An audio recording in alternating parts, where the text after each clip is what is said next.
La République démocratique du Congo peut poursuivre le chef de guerre Germain Katanga, accusé de crimes de guerre. La Cour pénale internationale a donné ce jeudi son aval au procureur de la RDC.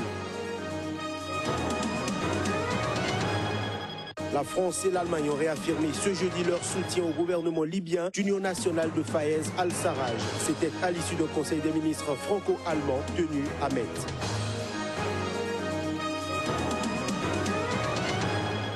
Enfin, nouveau meurtre d'un défenseur de la laïcité au Bangladesh. Un étudiant en droit qui publiait des messages contre l'islamisme sur Facebook a été assassiné à Dakar.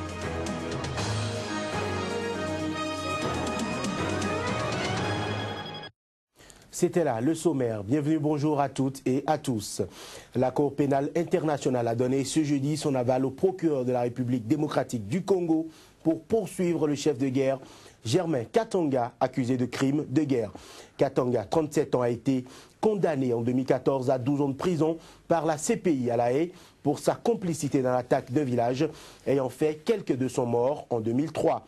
Transféré à Kinshasa en décembre 2015, il aurait dû être libéré le 18 janvier après la remise de peine accordée par la CPI. Mais les autorités congolaises avaient refusé cette libération, déclarant vouloir le juger elles aussi pour d'autres crimes commis entre 1999 et 2007 dans la province de l'Ituri au nord-est, frontalière de l'Ouganda et réputée riche en or. Katanga était apparu début février sur le banc des accusés à Kinshasa en compagnie de 5 co-accusés, tous poursuivis pour crimes de guerre, crimes contre l'humanité et participation à un mouvement insurrectionnel dans l'Ituri où quelques 60 000 personnes auraient perdu la vie. Toujours en République démocratique du Congo, au cours de son point de presse hebdomadaire, la mission onusienne n'a pas manqué de réagir à la décision du Conseil de sécurité de l'ONU qui a décidé de proroger le mandat de la MONUSCO en RDC et ce jusqu'au 31 mars 2017. C'est la résolution 2277, une décision du Conseil de sécurité qui stipule le renforcement du mandat de la MONUSCO dans la protection des populations civiles. Par ailleurs, le Conseil de sécurité demande la reprise des opérations conjointes des FARDC et les casques bleus pour neutraliser les FR, DLR et d'autres groupes armés. Reportage Yeyet Mavinga Nzao. Il y a des abus sexuels dans cette zone et nous avons tout de suite... Devant un parterre des journalistes venus assister à cette conférence de presse, le porte-parole civil de la MONUSCO réagit sur la récente décision du Conseil de sécurité conformément au mandat de la mission onusienne en République démocratique du Congo. Charles-Antoine Bambara salue la résolution, ce qui paraît comme une feuille de route pour la MONUSCO dans le cadre des actions menées sur le sol congolais en vue de ramener la paix dans le territoire sous contrôle des groupes armés.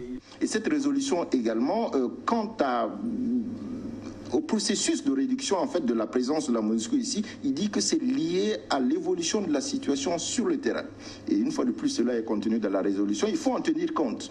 Et je crois que tout cela nous donne, comme j'ai dit, une feuille de route claire, balisée, sur laquelle va s'engager donc la MONUSCO avec son partenaire incontournable qu'est le gouvernement de la RDC. Et nous allons travailler ensemble pour obtenir un peu un agenda, un calendrier un peu de désengagement progressif, une fois de plus au regard de l'évolution de la situation sur le terrain, afin que cela se passe de la manière de la meilleure manière possible. Dans cette nouvelle résolution prise le 31 mars dernier, le Conseil de sécurité de l'ONU demande la reprise des opérations conjointes des FARDC et Casques Bleus pour traquer les forces nuisibles qui écument l'est de la République démocratique du Congo. Par ailleurs, le Conseil de sécurité réaffirme que toute configuration future de la MONUSCO et son mandat devraient être arrêtés en consultation avec le gouvernement de la République démocratique du Congo en fonction de la situation sur terrain. Au Soudan du Sud, le major général de l'armée de libération du peuple du Soudan, mouvement rebelle opposé au gouvernement central, rend visite aux forces de l'opposition à Djouba. Ces soldats vont intégrer une unité conjointe créée lors de l'accord de paix censé mettre fin à 2 ans de conflit pour assurer la sécurité de la venue du vice-président sud-soudanais Riek Machar dans la capitale. Mais malgré l'accord, les forces de l'opposition accusent les troupes du gouvernement de continuer par attaquer leur base. Même à l'heure où nous parlons, le gouvernement combat en Équatoria occidental et en Bahr el Ghazal occidental. Il y a même des affrontements dans le Nil supérieur et c'est parce que nous n'avons pas trouvé d'accord sur le cantonnement. Le gouvernement a dit qu'il n'était pas convaincu du cantonnement de l'Équatoria et du Bahr el Ghazal et c'est ça le défi.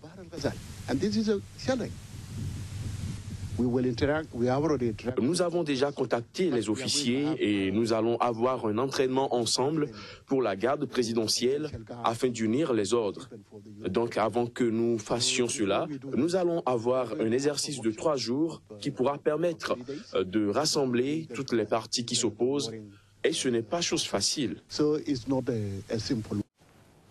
On reste au Soudan du Sud. Le chef de la rébellion, Riek Machar, a annoncé jeudi qu'il retournerait le 18 avril prochain à Djouba. Il entend y former un gouvernement de transition avec le président Salva Kiir. Riek Machar entend également participer au Conseil national transitoire des ministres. Il faut dire que ce retour annoncé de Riek Machar entre dans le cadre de l'accord de paix conclu avec Salva Kiir le 26 août 2015, accord qui prévoit un cessez-le-feu et un mécanisme de partage du pouvoir pour mettre fin à plus de 2 ans d'une guerre civile dévastatrice, une guerre qui a fait fuir de chez elle plus de 2,3 millions de personnes et tué des dizaines de milliers d'autres. Mesdames, Messieurs, cette édition se poursuit, je l'annonçais, en titre à l'issue d'un conseil des ministres franco-allemands tenu à Metz. La France et l'Allemagne ont réaffirmé ce jeudi leur soutien au gouvernement libyen d'union nationale de Fayez al-Sarraj. C'est du moins ce qu'a indiqué le président français François Hollande, que je vous invite à suivre. Nous avons à la fois sur le plan politique réaffirmé notre soutien au gouvernement libyen. Le ministre des Affaires étrangères s'est entretenu d'ailleurs avec le Premier ministre libyen il y a quelques heures, M. Sarraj, pour faire en sorte que nous puissions lui apporter la solidarité qu'il demandera et aussi que nous puissions, dans le cadre de la force européenne, de la mission européenne, assurer également la lutte contre les trafics. Nous avons aussi la Libye qui peut être un chaos et offrir aux passeurs, aux trafiquants de toutes sortes, l'occasion, là aussi, de mettre des populations entières en danger et ensuite de faire arriver en Europe, en Italie ou à Malte, des dizaines de milliers de personnes. Direction la Côte d'Ivoire pour signaler que le livre témoignage de l'ex-chef des jeunes patriotes ivoiriens, Charles Blé Goudé, a été interdit de vente dans le pays, intitulé « De l'enfer ». Je reviendrai, ce livre de 190 pages écrit depuis la prison de la Haye, où Charles Blé Goudé est incarcéré depuis 2 ans, retrace les 5 mois de la crise post-électorale 2010-2011 qu'a traversé la Côte d'Ivoire. Il a été publié le 24 mars dernier par les éditions du Moment. Les maisons en charge de la diffusion se sont vues notifier ce jeudi une décision verbale du ministère ivoirien de l'Intérieur portant interdiction de vente du livre sur toute l'étendue du territoire national ivoirien. La 29e session de la conférence régionale de la FAO pour l'Afrique se tient à Abidjan, en Côte d'Ivoire, du 4 au 8 avril 2016, conjointement organisée par le gouvernement de la Côte d'Ivoire et l'Organisation des Nations Unies pour l'alimentation et l'agriculture. La conférence verra la participation de délégations ministérielles et d'autres délégués de haut niveau des États membres de la FAO, de partenaires, de représentants des organisations de la société civile en Afrique et des médias. La transformation des systèmes agroalimentaires africains pour une croissance inclusive, c'est le thème retenu.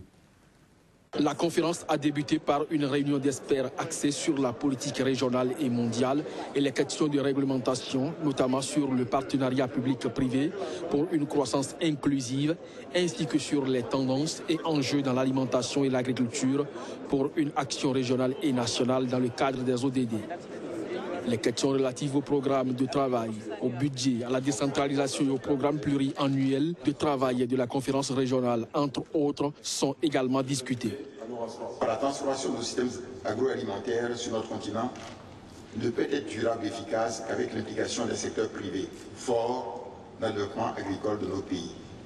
Cependant, les États doivent accompagner nécessairement le privé dans le démarrage d'un tissu agro-industriel au niveau de chaque État, en prenant en charge certains investissements de base et amorcer ainsi les premiers tissus du dispositif économique.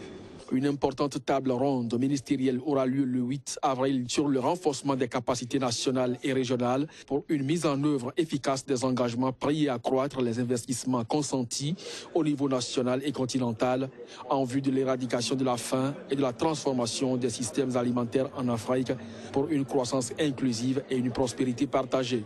La conférence régionale examinera également les moyens de renforcer la solidarité entre les pays, la coopération sud-sud et la mobilisation en faveur du Fonds fiduciaire africain de solidarité. Dernier en date d'une série de meurtres de défenseurs de la laïcité au Bangladesh, un étudiant en droit qui publiait des messages contre l'islamisme sur sa page Facebook a été assassiné ce mercredi soir à Dakar. La police soupçonne des agresseurs d'avoir surveillé la victime bien avant son arrivée dans la ville.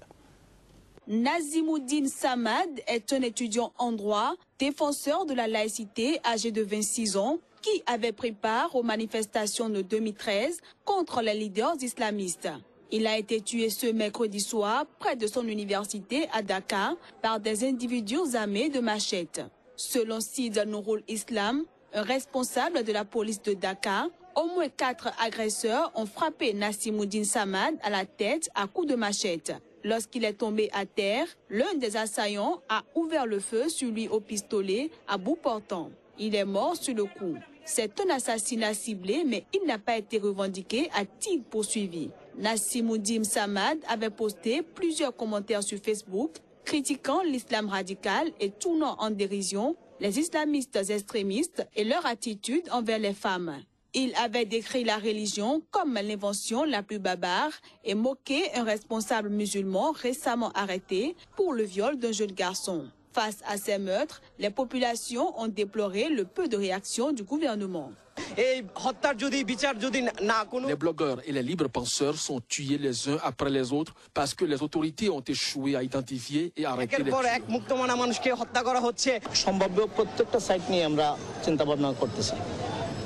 Nous étudions tous les aspects de ce meurtre et nous ne pouvons rien dire avant d'avoir enquêté.